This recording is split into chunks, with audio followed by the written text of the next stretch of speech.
All right, a bit of a busy weekend. The PM left for Indonesia yesterday, obviously there now. The opposition announced their front bench yesterday on Sunday, and this energy crisis set to worsen, plus likelihood tomorrow we'll see interest rates rise at the RBA meeting. To discuss all of this, let's bring in Dennis Shanahan, National Editor at The Australian, and see if we can make some sense of it. We'll start with energy, Dennis. Prices soaring, reliability at risk.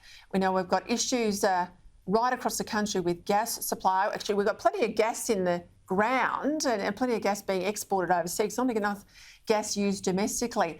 Our big power station in the Hunter, it's run on coal. We find out today that there's a big shortage of coal going into the Araring coal-fired power station.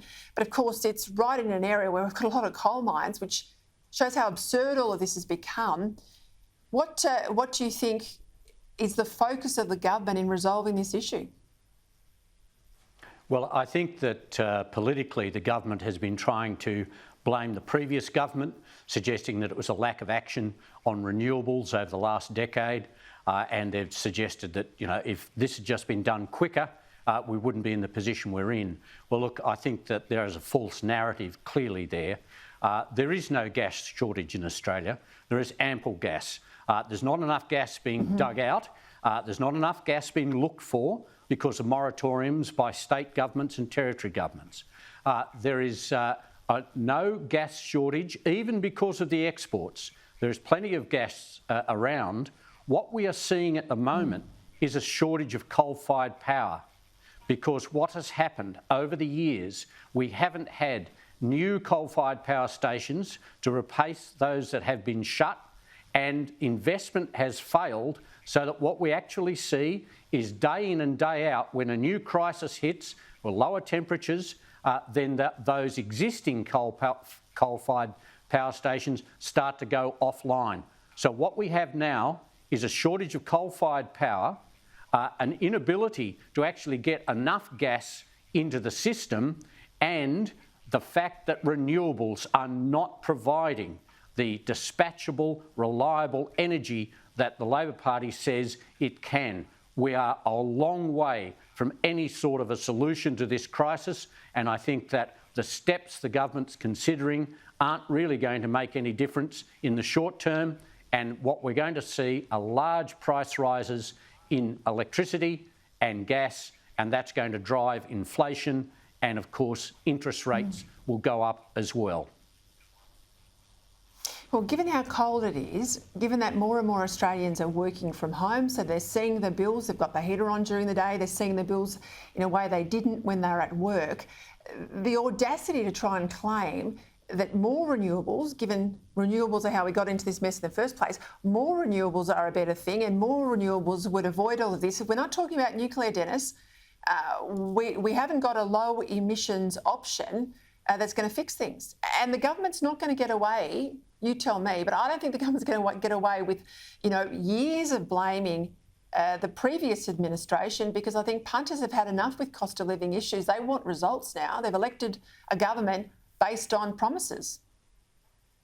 There is no doubt that the short-term crisis we face now started largely because of the Russian invasion of Ukraine, the increase in price and global price in oil and gas, and then a polar blast of cold air onto eastern Australia. So yes, there are things outside the control of the government that have actually contributed to this, but the long-term antagonism towards gas as the reliable replacement for coal, and a continued investment in coal to maintain that supply, are the main reasons we are now facing it, and Labor needs to do this. The Labor government has to find a solution in the short term and in the longer term, and renewables, we hear today that the Hydro 2.0 will probably be delayed even longer. These renewable projects, while they are to be encouraged, are very long term. We need short-term power, short-term solutions. I'm going to cross to London shortly and get a recap on a pretty historic 4 days of celebrations around the Platinum Jubilee. But let's listen to our Governor-General in London who had this to say why he's there representing Australia at the Jubilee commemorations. At the moment, people centre on the Queen, and then when she goes, which she must, then the succession comes in. There's a new discussion in Australia. Now, he can't plead ignorance, Dennis. He's a former military man. He understands the chain of command. He understands the constitutional arrangements. David Hurley's been in that role now for 3 years. He was absolutely out of order with those comments. Well, I think that what he was actually doing was discussing the facts. I know that as Governor-General, he doesn't have that great luxury to actually enter the debate. But I can remember at one Commonwealth Heads of Government meeting in Cyprus where the Queen herself delivered a speech to a group, including the then Prime Minister Paul Keating, about the number of Commonwealth countries who had become republics but remained within the Commonwealth and part of that Commonwealth family. The Queen saw the Commonwealth family in some ways as much more important than individual nations becoming republics. Now, I know the Governor-General... Yeah, but this is not about the Queen's comments. This is about the Governor-General, Dennis. This is about the Governor-General.